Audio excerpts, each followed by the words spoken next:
નમસ્તે વિદ્યાર્થી મિત્રો, હોમ ટ્યુશન ક્લાસીસના ઓનલાઈન લેક્ચરમાં આપનું હાર્દિક સ્વાગત છે. મિત્રો, એક મહત્વનો ટોપિક છે કે જે તમે કદાચ જાણતા હશો અને કદાચ એના વિશેનો ઉપયોગ પણ કદાચ ખબર હોય પણ ખરો અને ઘણાને ન પણ હોય, પણ આપણે આજે એનું સોલ્યુશન લાવી દઈએ કે ભાઈ અહીંયા મેં એક લખ્યું છે કે ઇન્ફિનિટિવ. ઇન્ફિનિટિવ એટલે શું? તો ગણિતની અંદર પણ તમે જોઈએ છે કે ભાઈ વાસ્તવિક સંખ્યાનો ગણ ઇન્ફિનિટિવ 1 2 3 પછી ડેશ ડેશ ડેશ કરીએ એટલે શું કહેવાય? એને અનંત ક્રિયાપદ કહેવાય છે. કેવું કહેવાય? અનંત ક્રિયાપદ. તો અહીંયા આપણે અપૂર્ણ ક્રિયાપદ એટલે મીન્સ કે ઇન્ફિનિટિવ, કે જેનો અંત છે નહીં. તો એના વિશે આપણે જોઈએ કે ભાઈ ઇન્ફિનિટિવ ક્યારે કેવી રીતે વપરાય, તો એના વિશે આપણે જોઈએ. તો ઇન્ફિનિટિવ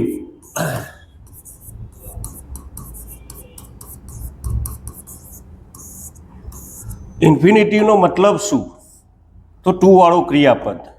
મોટા ભાગે આપણે શું વપરાય એને કે ટુ વાળું ક્રિયાપદ તરીકે ઓળખીએ છીએ. અંગ્રેજીમાં જે ક્રિયાપદની આગળ ટુ લાગે તો એના આપણે કયું ક્રિયાપદ કહેવાય? તો ઇન્ફિનિટિવ કહેવાય. શું કહેવાય? કે જેની આગળ ટુ લાગે. દાખલા તરીકે ટુ પ્લે, ટુ વોચ, તો આ બે ક્રિયાપદ શું કહેવાય? ઇન્ફિનિટિવ કહેવાય. આને આપણે શું કહીશું? ઇન્ફિનિટિવ. હવે એનો ઉપયોગ કેવી રીતે થાય? બરાબર. તો પહેલો એક નિયમ છે. પહેલો એક નિયમ એવો છે કે એક ક્રિયાપદ પછી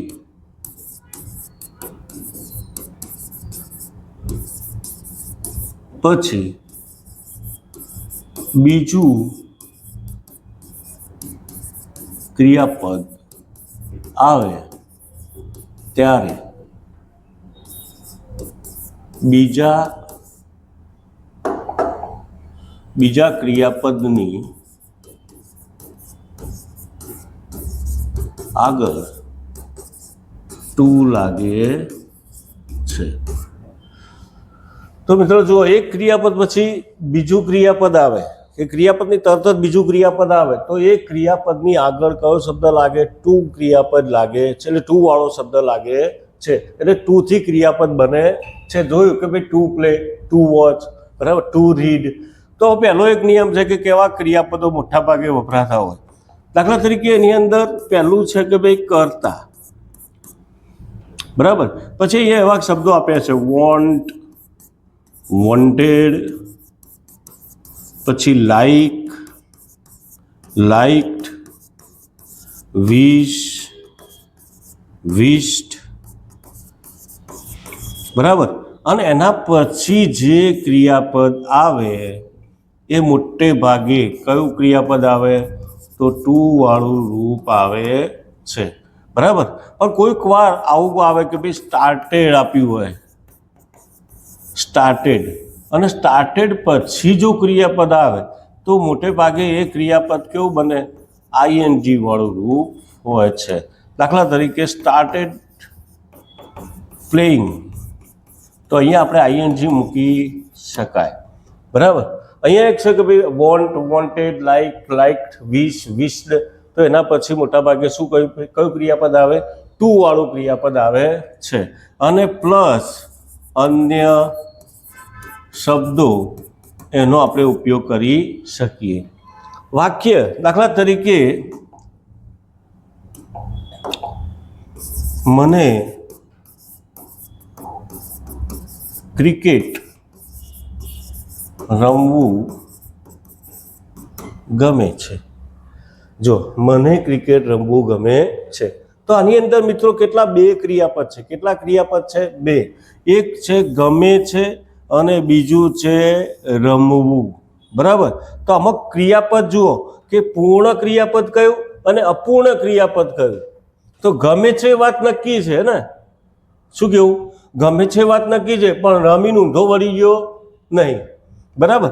તો અહીંયા આપણે શું કર્યું, ગમે છે કેવું ક્રિયાપદ કહેવાય, પૂર્ણ કહેવાય. અને આ હજુ રમવાનું બાકી છે એટલે અનંત સુધી એ રમશે તો શું કહેવાય ભાઈ, અપૂર્ણ કહેવાય. ખબર પડી? તો હવે આપણે વાક્ય બનાવીએ એનું કે ભાઈ મને ક્રિકેટ રમવી ગમે છે, તો એ કેવી રીતે બને. તો અહીંયા જુઓ, મને ક્રિકેટ રમવું ગમે છે. બરાબર. તો પહેલા કરતા કોણ છે, પહેલો કરતા કોણ, મને એટલે શું થશે, મને એટલે આઈ. બરાબર. હવે પહેલું કયું ક્રિયાપદ લેવાનું, પૂર્ણ. ગમવું એટલે શું થાય, લાઈક. બરાબર. અને એના પછી બીજું ક્રિયાપદ આવે તો એની આગળ શું લાગે, રમવું. તો અહીંયા મૂકી દઈશું પ્લે. તો I like to play cricket.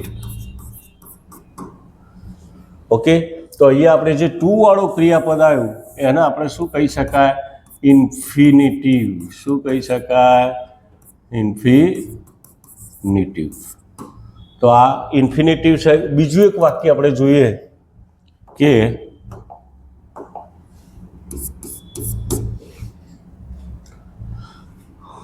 તેઓ આ ચોપડીઓ ખરીદવા ઈચ્છે છે. જો ઈચ્છવું અને ખરીદવું બે ક્રિયાપદ થયા. કેટલા ક્રિયાપદ થયા, બે.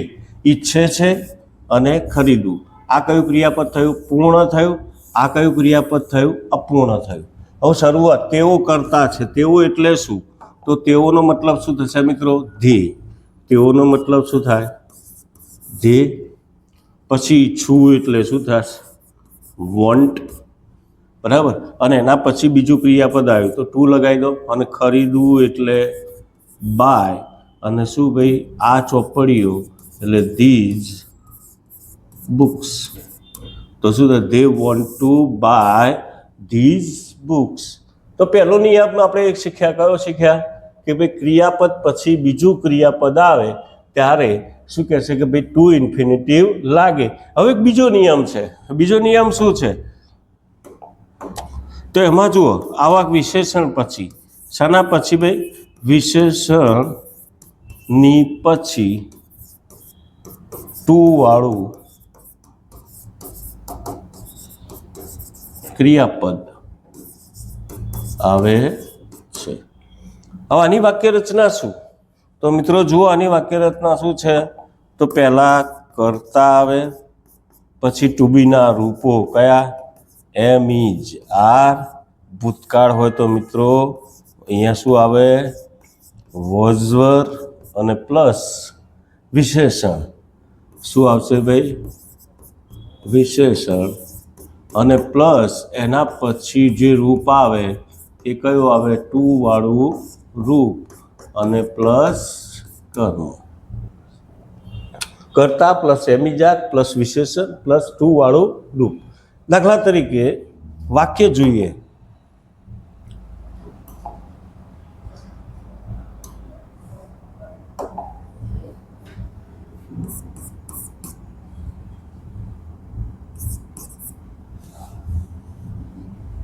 તે મને મળીને ખુશ છે. તે મને મળીને ખુશ છે. જો મિત્રો કેવું વાક્ય છે, સમજવા જેવું છે. હવે અહીંયા શું છે ભાઈ, વિશેષણ કયું એ આપણે ઓળખવાનું. વિશેષણ કયું છે, ખુશ. હવે કરતા કોણ છે, તે. બરાબર. હવે પહેલા ખુશ છે એટલે આપણે શું કરવાનું, હી ઇઝ હેપી. એ શું થશે, હી ઇઝ હેપી. તો હેપી શું થયું, વિશેષણ થયું. હવે એના પછી આપણે શું મૂકવાનું છે, મળવું. મળવું એટલે ક્રિયાપદ થયું, એને આપણે ઇન્ફિનિટિવ તરીકે લઈશું. તો he is happy to meet મી. તો અહીંયા આપણે શું મૂકી દીધું, he is happy to meet મી, કે તે મને મળીને ખુશ છે. પછી બીજું વાક્ય લઈએ કે તેણી આ સમાચાર સાંભળી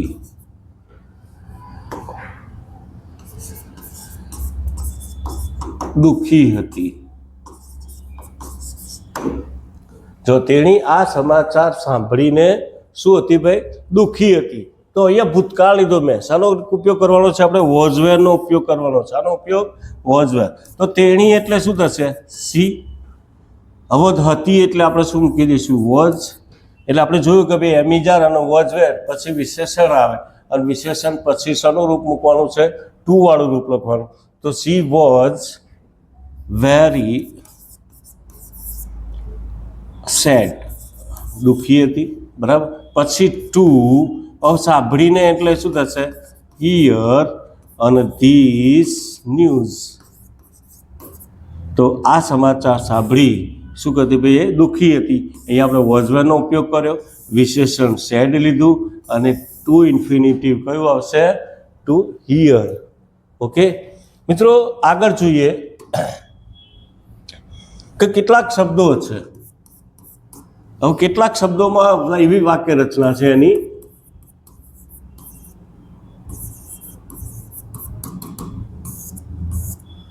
કે જેની અંદર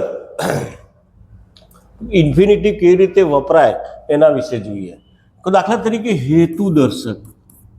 શું દર્શાવે ભાઈ? હેતુ દર્શાવે છે. હવે હેતુ એટલે શું? તો મીન્સ કારણ. બરાબર.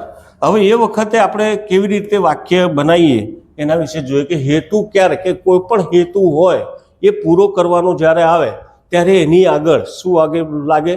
ટુ ઇન્ફિનિટિવ લાગે. દાખલા તરીકે વાક્ય આવું છે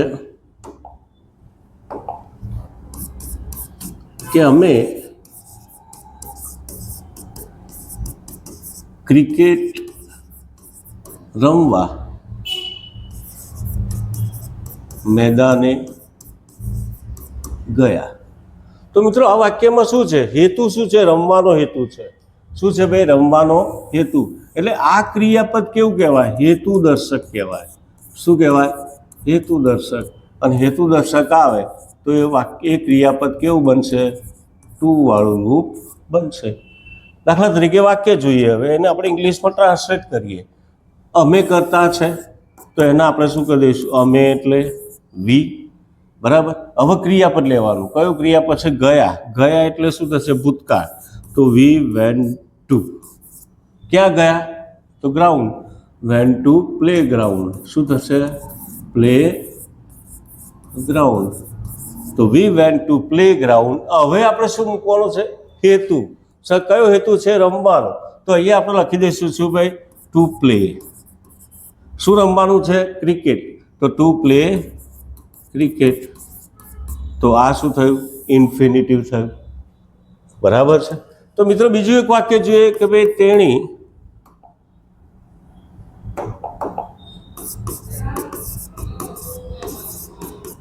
શાકભાજી ખરીદવા બજારમાં ગઈ. તો આમાં શું છે? હેતુ ખરીદવાનું. શું ખરીદવાનું? શાકભાજી. હવે પહેલાં આપણે વાક્ય બનાવીએ એને. તો તેણી એટલે સી, ગઈ એટલે વેન્ટ. ક્યાં ગઈ? To market. તો સી વેન્ટ ટુ માર્કેટ. હવે શું ભાઈ? હેતુ છે. શું? ખરીદવાનું. એટલે એને આપણે ટુ ઇન્ફિનિટિવથી જોડીશું. તો ટુ બાય. બરાબર. અને શું ખરીદવાનું છે? તો ધ વેજીટેબલ્સ. શું થશે? વેજીટેબલ્સ. મિત્રો સરસ મજાનો આ ટોપિક છે કે ટુ ઇન્ફિનિટિવ કેવી રીતે વપરાય એના વિશે આપણે બધી પૂરેપૂરી માહિતી જોઈ છે. અને જો તમને આ મિત્રો જો આ વિડીયો તમને પસંદ આવે તો એને લાઈક કરજો, શેર કરજો અને સબસ્ક્રાઈબ કરવાનું ભૂલતા નહીં. Thank you very much.